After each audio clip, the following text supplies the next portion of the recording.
Hello, hello, and welcome back to Bumblebee, my gods and goddesses. We're going classical and counting through the top 10 reasons why living in ancient Greece was impossible. So, chariots at the ready and winged sandals on, let's go. You've heard it before because it literally affects everything, but being a woman is up first. Likely as a result of the whole Pandora's box fiasco, wherein the first human, Pandora, is gifted a jar by Zeus on her wedding night, and he doesn't tell her, hey, don't open that. There's a bunch of demons in there that will, plague mankind. Pandora pops open her wedding gift, and just like that, Greek sexism is born. Distrust of women was embedded in the ancient Greek collective psyche pretty much from the start. Gender classicist Jaron Auckland describes the Greek opinion of a woman eloquently. Irresistibly beautiful, but parasitic and lazy artifact that sits in the house of a man and eats everything. This sexism floated across the realities of civic life, where women were unable to vote, own land, or inherit property. Females were often abandoned at birth, and girls' education focused more on preparation for child rearing than intellectual stimulation. Medical was laughable, and if a woman had an ailment,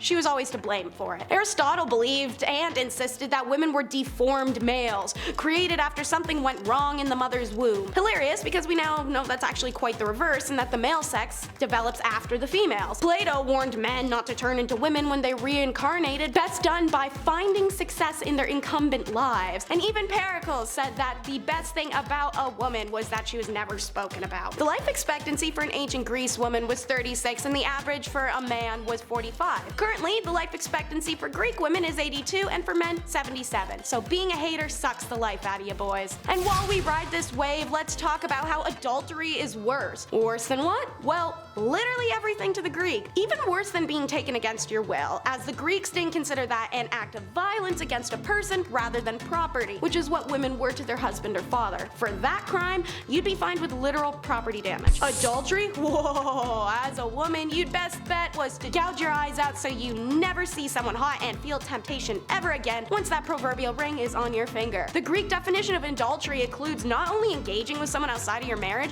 but also just being an unmarried woman who does the dirty and gets caught. Adultery was seen as a devastating impact on a family unit, which was a vital institute of Greek society. It undermined a household and therefore society. And if you can just undermine your whole empire for some nookie, it makes sense to the Greeks that adulterers could be killed on the spot if they're caught. Not too far of a stretch. If the caught pair contained a married woman, she was immediately and legally divorced from her husband, even if the victim husband wished to stay with her. He could also sell her into slavery if he felt like it. So, while you decide what to do with her, remember you can't smoke him, but you can go get like 20 years of pent out anger out on the guy your wife swept with, because now it's your legal right to punish him with radishes. And you can only imagine where the radishes are supposed to go. And on the topic of law in ancient Greece, justice equals personal outrage. We all piss each other off. It happens. People can be abrasive, or they may have rivaling opinions, or sometimes you just talk too fast, and that's what it takes. Regardless of what you do wrong, people will deal with it and move on. If a law gets involved and is broken,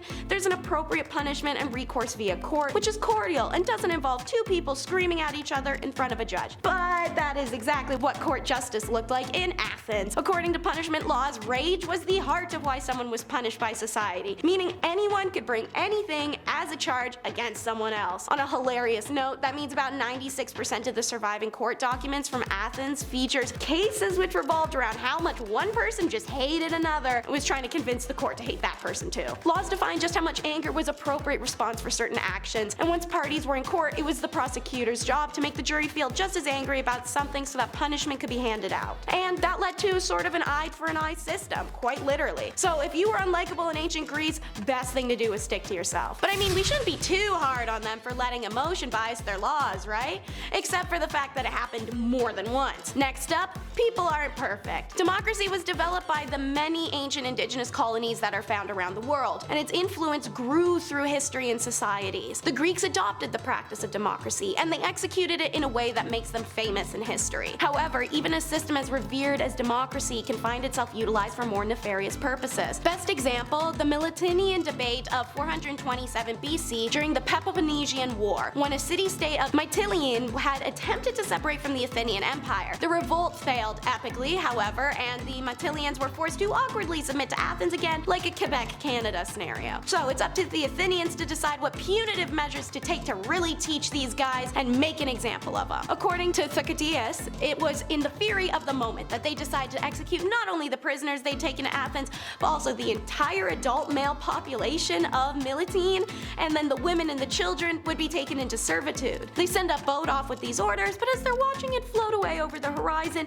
they maybe have it click in that their decision to pretty much burn an entire city to the ground might have been made in haste. So since they've got so much time on their hands, they issued another debate on the subject just to be sure. A new vote was taken, and it was decided that only the prime movers in the rebellion, 1,000 people, would be killed instead of 100,000 people.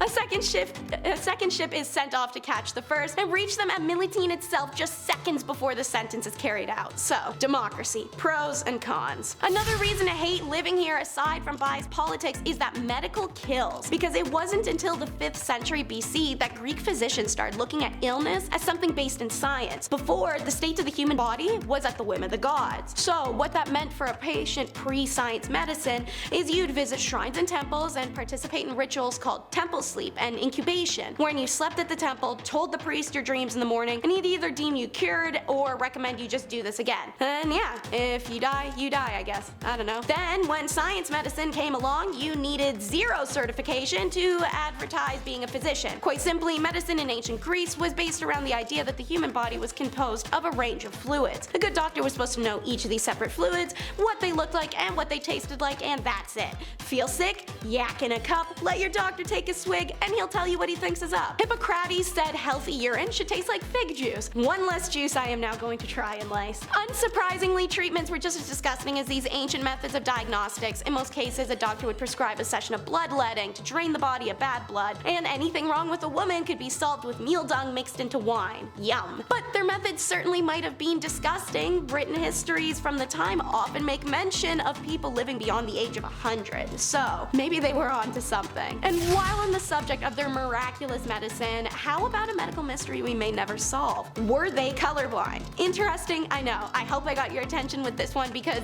even I looked twice when I found the journal article on this. So this theory comes from a few historical sources and some historian opinions. According to Mark Bradley, associate professor of ancient history at the University of Nottingham, color operated in a very different way in history from what we use today. According to him, the Greeks viewed color essentially as the visible outmost shell of an object. So fire wouldn't be red, it was fire colored. Dirt wouldn't be brown, it'd be dirt colored. The sky would be sky colored. Skin would be skin colored. They wouldn't talk in the terms of abstract color labels like blue, mauve, chartreuse that we use today. This explains why conversations of ethnicity don't show up much in ancient Greece. That's some context for you. Anyways, a great example is how Homer, in his famous works like the Iliad and the Odyssey, described the Mediterranean Sea as a wine-dark sea. Have you ever looked at the ocean and thought, ah yes, grape juice? Homer actually only names a few color terms and uses the same colors to describe objects that look quite different, such as comparing the color of a seagull to that of a bush. Two very different things. So if this theory is true, it would really suck to see the world in a little bit less color than we do now. Another mystery, but one to fear, would be the unknown plagues. Anyone who happened to be living in Athens in 430 BC had about a 25% chance of dying in a horrible, horrible way, and historians aren't really sure exactly what happened. So the basics are, it was during the Peloponnesian War, and Athens was under siege when an illness broke out. It's assumed the illness was brought by invading soldiers in their blood or in their mucus. It's very 2020 pandemic style. It lasted for around 5 years, and the death toll was catastrophic on top of the war. Most of what historians know about the plague comes from the writings of Athenian general Thucydides, and what he described isn't anything clearly recognizable as one particular plague or illness,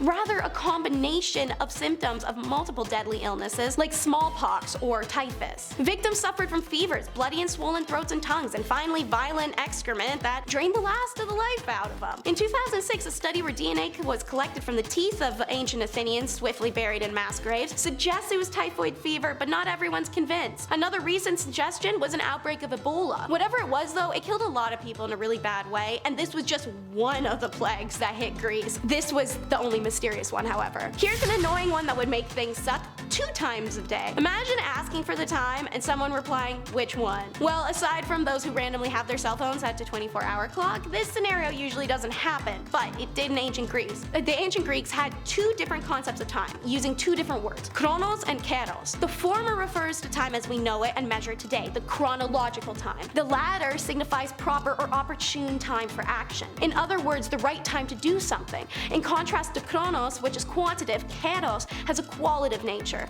Where there's a time, there's a place. Ancient Carthaginians thought kairos to be one of the most fundamental laws in the universe. In Aristotle's scheme of rhetoric, kairos plays a very important role, as for him kairos is the time and space context in which proof will be delivered. One watch on each wrist, ladies and gentlemen, because one will tell you it's 4 p.m. and the other will tell you it's time to dump your girlfriend. And by checking your time for action watch, you may know if it's time to get Pluckin. As you can probably guess from looking at the statues and other works of art they left behind, the ancient Greeks weren't a fan of bodily hair. To be smooth was to be the epitome of beauty, but whoever went for a wax in ancient Greece would have been in for a rough ride. There wasn't waxing solutions or razors. You sat there and plucked out every hair on your body one at a time. You could always burn your body hair off. That was a popular option, but I mean, you have your risks with that. Now, strangely, less is more didn't apply to eyebrows, where people were trying to grow a literal bush. Monobrows were a highly desirable look to be prized or envied, so makeup and fake hairs were applied. Meanwhile, for men, the smooth things still goes with exception to beards, which were a prestige symbol for men. Their grooming was of the utmost importance and also subject to competition between men, as all things somehow managed to be, which made the good hairdressers very sought after. Hear that? The bro bond between a guy and his barber? Ancient concept. So yes, while hair was considered by them to be the most valuable part of a human body that could be produced, and it gave the dead the power of their journey to the underworld, on the other hand, losing hair for ancient Greeks was not a negative thing. It was even their indication of wisdom, this being the reason most statues depicting philosophers are bald. And last but not least is Cretans Creation. I'm about to talk about something without talking about it. So, what did the Cretans create? A form of widely accepted and acknowledged kidnap, which then later evolved to become a consensual release by the father of a young man from his father's household to an of-age man who would be his guide to adulthood. In the Hellenistic world, it was accepted, hell, expected. It was always up to the older man to do the pursuing, and this is where the rooster comes in. Upon seeing the young man he'd like to guide, he would present him with a live rooster. In Greek society, this would have been seen as a gift hard to turn down, so few young men did, and so began the relationship. Think of the other name for a rooster, so this is kind of a really metaphorical gift. Anyways, traditionally, they would go out into the wilderness together so the young man may learn hunting, fishing, navigation, foraging, plant identification, and pore over poetry and literature. Later, the young man and his guide would return back to their home city with the young man as a comrade to the man now, living with him in the city to learn manly responsibilities there instead of the back 40s. But of course, such relationships couldn't last. It was customary for the man to release his young companion as soon as the latter started to grow facial hair, which genetically is different for everyone, so some men got away easier than others. The young man could then either continue his relation with the guide or publicly denounce him for any misbehaviors that occurred during their time together, which might as well be the barest minimum punishment for an SA to have ever existed in human history, which is why it easily tops the lists of reasons why living in ancient Greece would have been impossible. Alright, congratulations Spartans, you survived the battle through. I hope you have a great day, and be sure to like and subscribe to see more content.